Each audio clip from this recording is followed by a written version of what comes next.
प्राकृतिक विकृति और संस्कृति में आप सभी का स्वागत है। आज हम 14 विद्या या 64 कला इन दोनों के बारे में देखेंगे, यानी 14 टेक्निक्स और 64 आर्ट ऑफ फॉर्म्स। तो अगर आपको ये वीडियो अच्छा लगे तो लाइक शेयर सब्सक्राइब जरूर कीजिएगा और बेल आइकन को दबाना मत भूलिएगा। तो 14 विद्याओं में 4 वेद, 4 उपवेद और 6 वेदांग आते हैं। तो हम चलिए एक एक करके चारों पहले वेद को देखते हैं, फिर उपवेद को देखेंगे और फिर 6 वेदांग को देखेंगे। तो 4 वेद इस प्रकार हैं। सबसे पहला जो वेद में आता है ऋग्वेद आता है।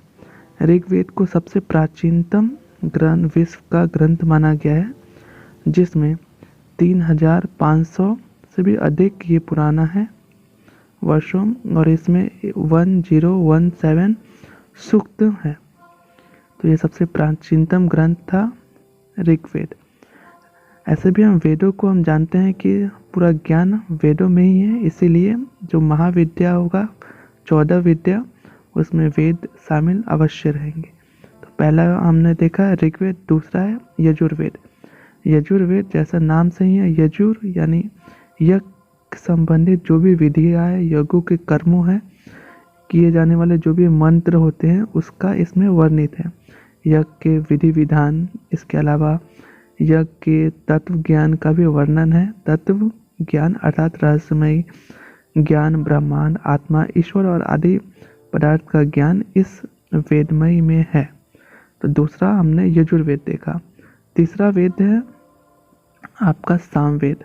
सामवेद चारों वेदों में सबसे सर्वाधिक महत्व रखता है। साम का शाब्दिक अर्थ होता है गान, यानी जो ये भी प्राचीनतम ग्रंथ है और गीत संगीत से ये ग्रंथ के बारे में बताया गया है। गीत संगीत इसमें वर्णित है। प्राचीन आर्य जो थे वो साम गान किया करते थे, गाना गाते थे, और चारों वेदों में आकार की दृष्टि से सबसे छोटा वेद है, ग्रंथ है। चौथा है अथर्ववेद। अथर्ववेद हिंदू का पवित्रतम और सर्वोच्चतम हिंदू धर्म का स्थान में आता है। अथर्ववेद में 2 पाठ है, शौनक और प्रह्लाद में सन्निहित सभी स्रोत जो कि ऋग्वेद में पहले छंदों में वर्णित है, रचित है। इसीलिए ऐसा माना जाता है कि अथर्ववेद का जो विद्वान है चारों वेदों का ज्ञाता है, यानी चारों वेदों को अच्छे से जानता है, और सबसे बाद में माना जाता है अथर्ववेद की लिखा गया है, वर्णित है। तो ये आखिरी वेद था अथर्ववेद। ऐसे भी हर आपके ज्ञान, हर प्रॉब्लम का सलूशन आपको वेदों और उपवेदों में मिल जाता है। इसलिए कहा जाता है कि अगर आपको अपने जीवन में कोई भी परेशानी है तो वेद को अपनाएं। वेद में आपको हर परेशानी का सलूशन मिलेगा। तो 14 विद्याओं में हमने सबसे पहले 4 वेदों को देख लिया। अब 4 उपवेद को देखते हैं। उपवेद वेदों को आसान करने के लिए बनाया गया है, यानी उन्हीं का समावेश है, आसान स्वरूप है। तो 4 वेद में सबसे पहला है अर्थशास्त्र। यह प्राचीनतम हिंदू ग्रंथ है और यह जो शासन कला, आर्थिक और सैन्य रणनीति के बारे में ज्ञान प्रदान करता है, और यह विष्णुगुप्त को इसका लेखक माना जाता है। आपने कौटिल्य के नाम से इनका नाम सुना होगा, जिन्होंने चंद्रगुप्त की मदद की थी और चंद्रवंश की स्थापना की थी, उनके गुरु बने थे। दूसरा है धनुर्विद्या। धनुर्वेद जो बना हुआ है धनुष और ज्ञान 2 शब्दों से बना हुआ है। धनुष का धनश्यामा भी बोलते हैं, धनश्या, और ज्ञान यानी वेदों को हम ज्ञान मानते हैं। तो इन दोनों के शाब्दिक अर्थ हुआ धनुर्विद्या का विज्ञान या धनुर्विद्या का ज्ञान। तो ये जो धनुर्वेद है इसमें धनुष से रिलेटेड हर चीज़ का ज्ञान दिया गया है, कैसे उसे चलाना है, क्या क्या विद्याएं होती है। तो दूसरा उपवेद था धनुर्वेद। अब तीसरा उपवेद देखते हैं। तीसरा उपवेद है गंधर्व वेद। यह प्रदर्शन कलाओं पर आधारित एक प्राचीनतम भारतीय ग्रंथ है, जिसमें रंगमंच, नृत्य और संगीत कलाओं का समावेश किया गया है। आप इसे सामवेद से भी रिलेट कर सकते हैं। तो ये वेदों का चारों उपवेद है, यानी आसान स्वरूप। चौथा है आयुर्वेद, जिसमें आयुर्वेद की भारतीय चिकित्सा, आयुर्वेद में आयुष और वेद से बना। आयुष का अर्थ है दीर्घायु और वेद यानी ज्ञान। तो आयुर्वेद का ज्ञान देता है, ये चौथा। इसी तरह 6 वेदांगों का भी वर्णन है 14 विद्याओं में। तो सबसे पहला वेदांग है व्याकरण। बोली जाने वाली भाषाओं शब्दों का प्रयोग किस तरह किया जाए, यह व्याकरण दर्शाता है। व्याकरण शास्त्र दर्शाता है कि किस तरह आप बोले, किन शब्दों का प्रयोग कैसे किया जाए। दूसरा वेदांग है ज्योतिषी। जो आपके ग्रह, नक्षत्र और अन्य खगोलीय पिंड होते हैं उनका अध्ययन करना, उन काल चक्र को समझना ज्योतिषी विज्ञान कहलाता है। हर ग्रह को समझना, पृथ्वी, मंगल, बुध, इन सभी ग्रहों जो भी आपके नक्षत्र के अंदर है उसे समझना ज्योतिषी विज्ञान कहलाता है। तीसरा वेदांत है निरुक्त। वेदों में वर्णित कठिन शब्दों को समझने वाले शास्त्र को निरुक्त कहते हैं।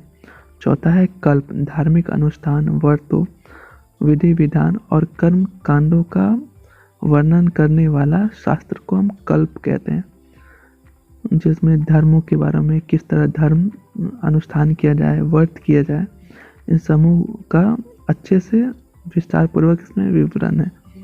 पांचवा है छंद। शब्दों को काव्यात्मक रूप में ढाल देने का ज्ञान को हम छंद कहते हैं, यानी आप आराम से गान के रूप में करते उसे। छठा है शिक्षा। शिक्षण देना, सिखाना, अध्ययन करना या अध्यापन करना को शिक्षा कहते हैं। तो ये 6 विरासत कलाओं में जो पहला है वो है अभिधान कोश छंदो ज्ञान, यानी शब्दों और छंदों का ज्ञान होना ही आपका पहला कला है। दूसरा है वास्तु विद्या, यानी घरों महलों का निर्माण करने की कला को वास्तु विद्या कहते हैं। तीसरा है बाल क्रीड़ा कर्म। बच्चों का मनोरंजन करने की कला को बाल क्रीड़ा कर्म कहते हैं। चौथा है चित्र शब्दाभूषण विपाक क्रिया, यानी खाने बनाना, स्वादिष्ट भोजन तैयार करना को बोलते हैं। पुस्तक वाचन, साहित्य का ग्रंथ करने या पढ़ने की कला को पुस्तक वाचन कहते हैं। छठा है पुस्तिका वेत्र वर्ण कल्प, नवविध खतिया आदि बुनना को ये सब कहते हैं। वैज्ञानिक विद्या, विज्ञान, अनुशासन, शिष्टाचार, विनय में निपुण होने की कला को बोलते हैं।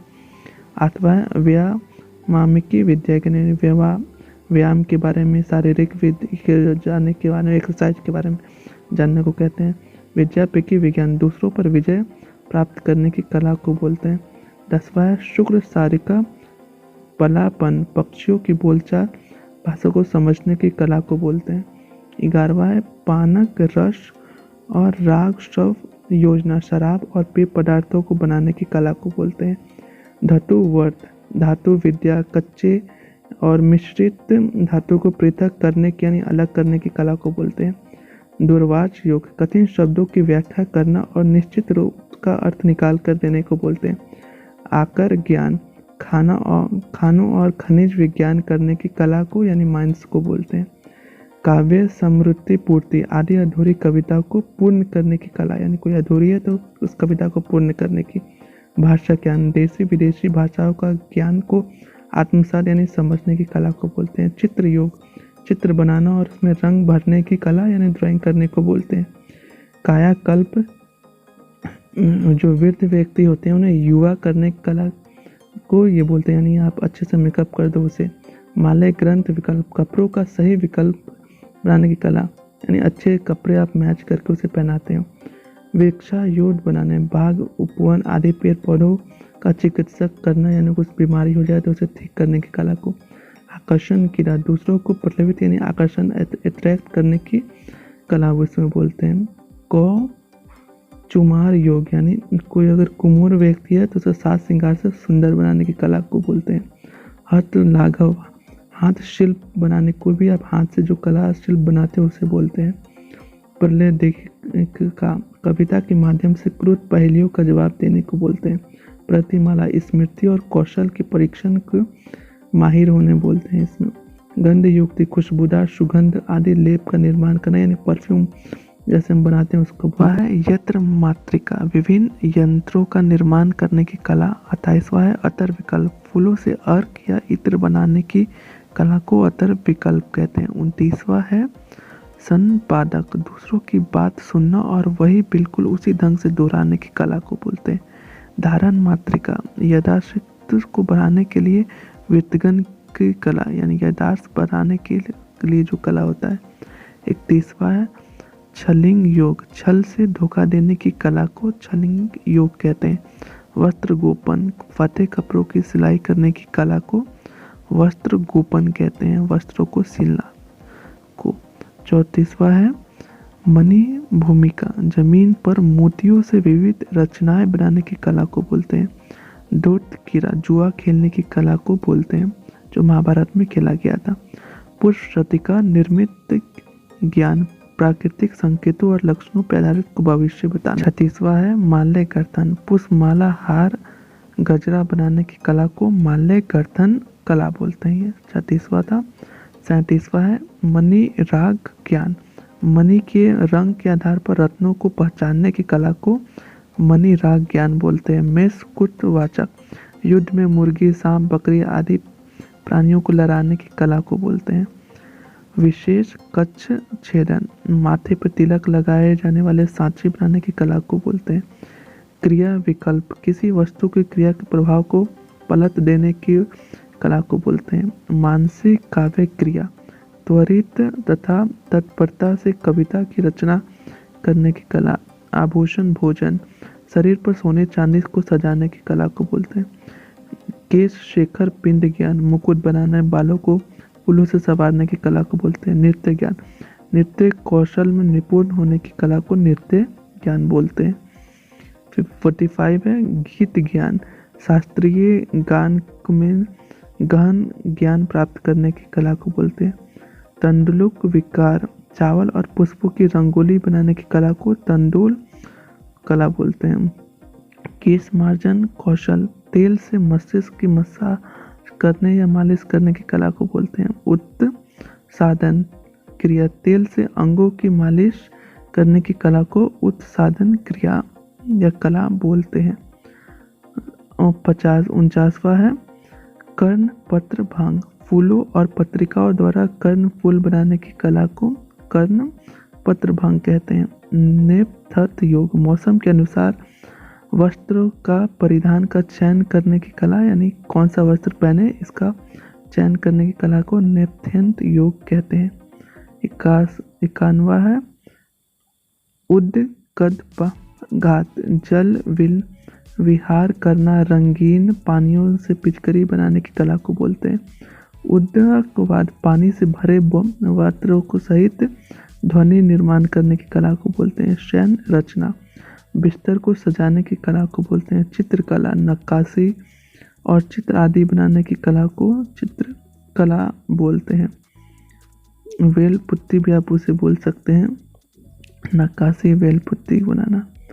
55 है पुष्पास्तरण, फूलों को रचनात्मक रूप से सजाना, बिस्तर बनाने की कला को पुष्पास्तरण बोलते हैं। नाट्य अकिरा दर्शन, नाटकों में जो अभिनय करते हैं, नाटक करते हैं, उसकी कला को बोलते हैं।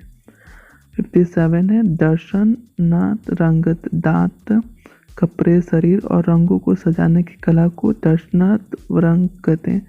तुर्क कर्म, चरखे पर सूत कढ़ाई करने की कला, जो चरखा पहले गांधी जी के समय बीनते थे उसे बोलते हैं सूत तुर्क कर्म। 59 है इंद्रजाल, जादू टोना, मंत्र ज्ञान और बाजीगरी करने की कला को बोलते हैं चंद्रजाल।